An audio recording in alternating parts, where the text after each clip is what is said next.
What's up, guys? Sean Zayas from Zana.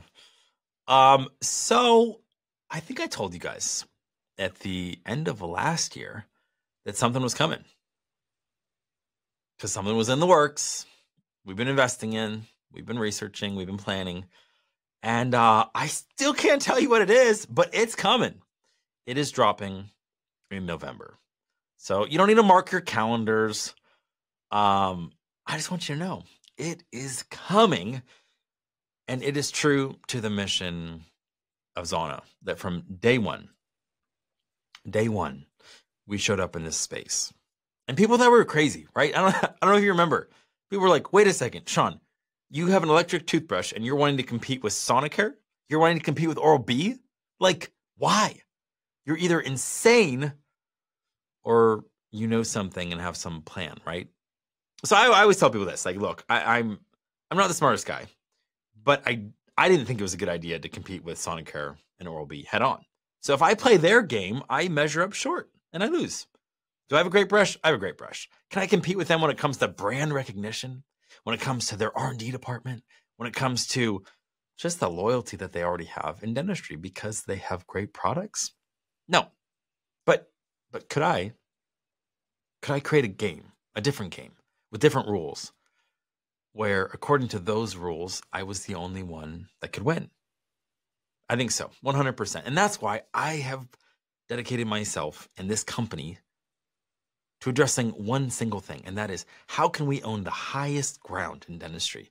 And that is creating remarkable patient experiences. And I've said this, and I'll keep saying it. You know, nobody stays awake at night. No dentist wondering, am I going to sell a Sonicare or am I going to sell an Oral-B?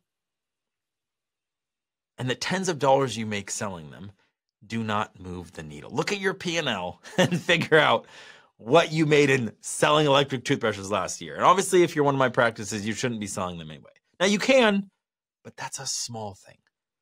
Now, what kind of impact, what kind of difference can you make in the lives of your patients by investing in the best patients to create remarkable patient experiences?